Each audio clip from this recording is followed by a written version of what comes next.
I'm fairly new to the community, and this Christian path that I decided to walk on is also very new to me.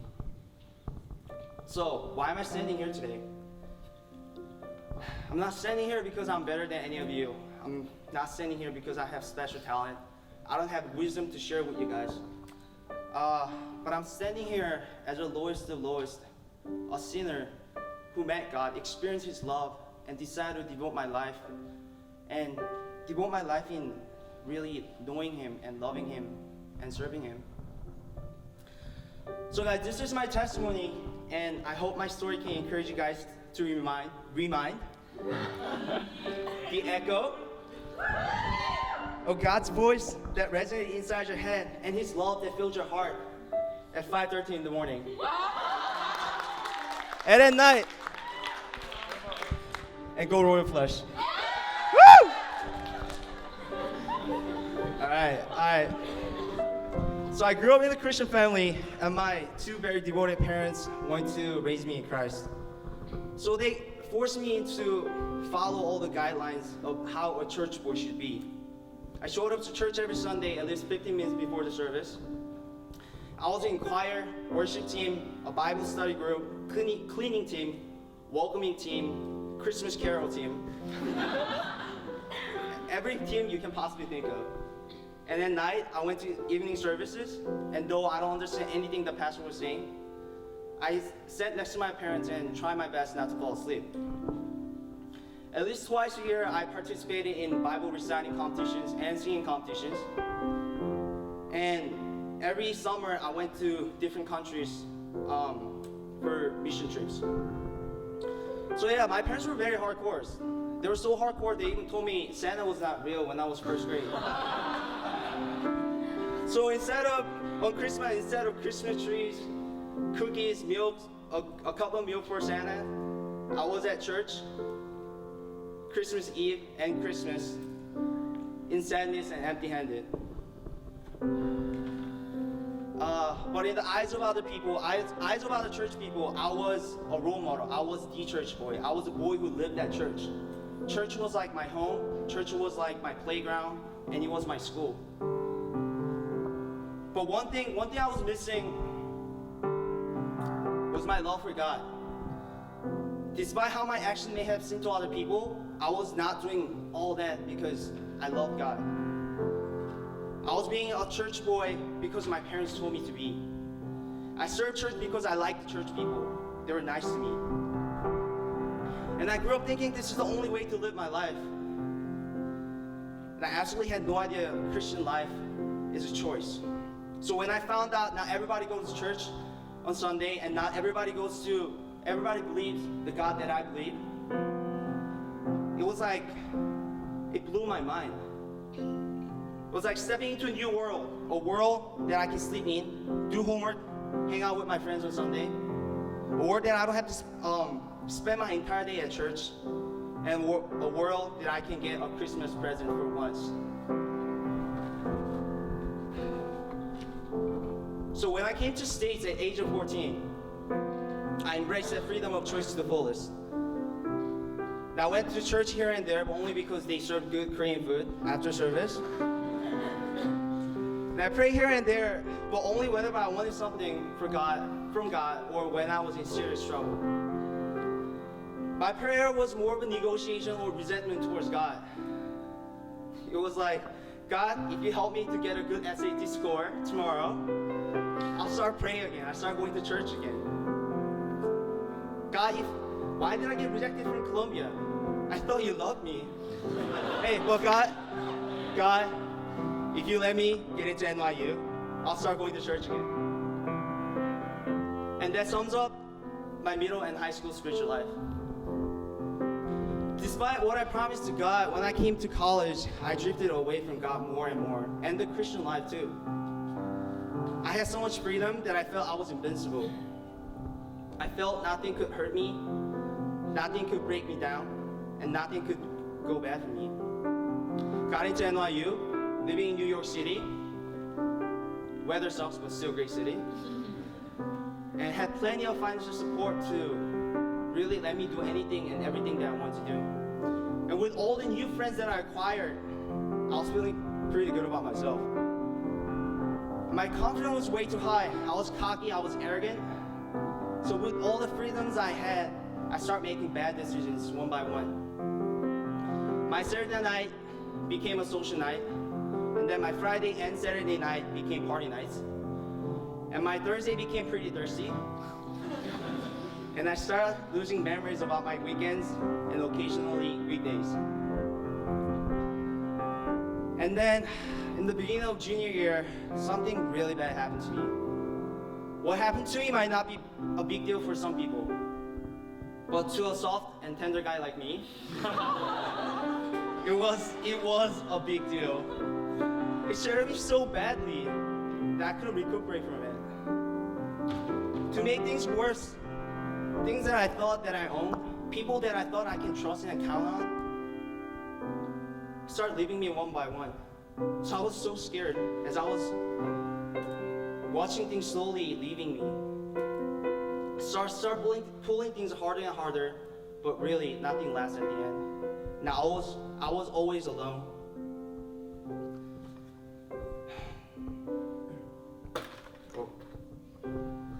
For me, life really sucked, and I tried everything that would help me to run away from my reality. But really, no matter what I tried, no matter what I did, there was a giant hole in my heart. And nothing could fill up this emptiness. And like that broken and hurt, I spent about a year in the darkest part of the world, doing really bad things. And then I met a friend. Love this dude. Actually, I met this guy in May of 2015, so this year, it's pretty new. So between him and I, we have a very complicated history. And I think I saw this guy in my sophomore year for the first time, but I knew nothing about him besides one thing. I know I hated him. I knew I'm not gonna be friends with you guys ever.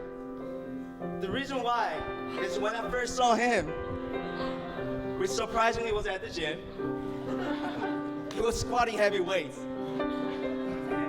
Great form, chest up, ass to grass. Testosterone, right? So as soon as he finished his squat, his set, he racked his bar, and then he stepped aside in between squat racks.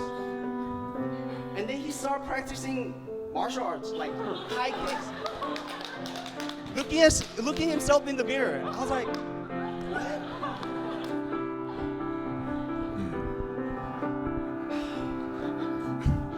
So if you're familiar with gym etiquettes, gym safety issues, or any common sense that things you won't be doing in the gym, practicing martial arts will be definitely one of them, right? So I jumped in the conclusion thinking, wow, this guy is unique in a way. But I won't be friends with this. I won't be friends with this guy. So until May of this year, even though I saw him often, we didn't say anything to each other. And I was just standing and glaring at him in the distance to see if he's gonna pull off anything stupid again.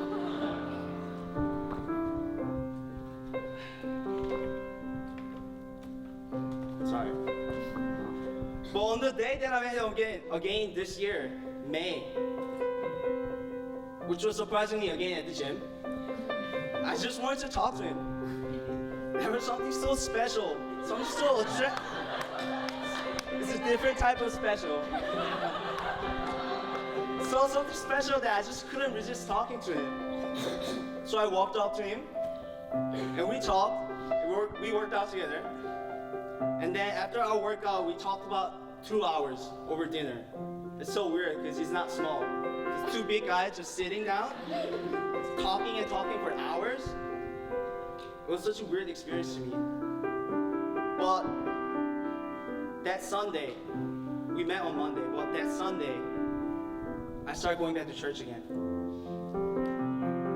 I remember this one thing very clearly from that night, as he was telling me about his life, how he met God and how God changed him. I saw a spark in his eyes. I saw confidence, passion, and love for God. It was so pure, yet so naive, but so genuine. I remember thinking to myself, if the God that he believes in can change him this drastically, he can change me too. If the God that he believes in can heal him and set him on solid ground, he can heal me and raise me up too. Guys, I was neglecting God for 8 years. Perhaps I never knew him from my heart. But no matter how much I ran away, drifted away from him, his love is so faithful. When I was ready to change, when I was ready to come back to him, he sent one of his people to guide me back to him. When I was hurt, feeling lost, and down on the ground screaming, God, I need you. I need something in my life. I need something different. I need changes. He reached his hand to me, touched me, healed me, and raised me. He took the pain out of me and filled my heart with his love and happiness. Guys, I'm still struggling to be a Christian, a mature Christian, an acting out Christian. A Christian who holds on to the words of God, shares the love of God, and stands strong in the world full of sins and evil. It takes so much energy out of me every time I wake up feeling beaten up by a hammer. And I promise it's not a pain from working out. It's different. I've been driven by my past when I was only focusing on finding instant comfort and pleasure. Because temptations are so sweet and alluring. And because I was on the other side of the world, I know what they taste like. I know what they feel like. As Jesus said in Matthew 7:14, for the gate is narrow and the way is hard that leads to life. And those who find it are few. Living the life of a true Christian is hard. But I'm different now. I love God. I'm obsessed with him. I love God. I love my Father.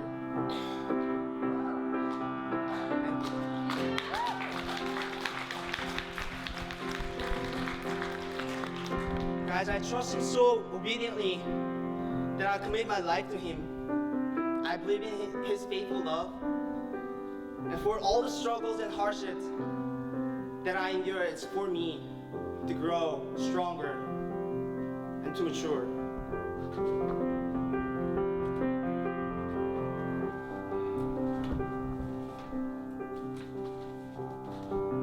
If you guys met me 5-6 months ago, I assure you wouldn't see this happiness and peace in my heart, like just in me.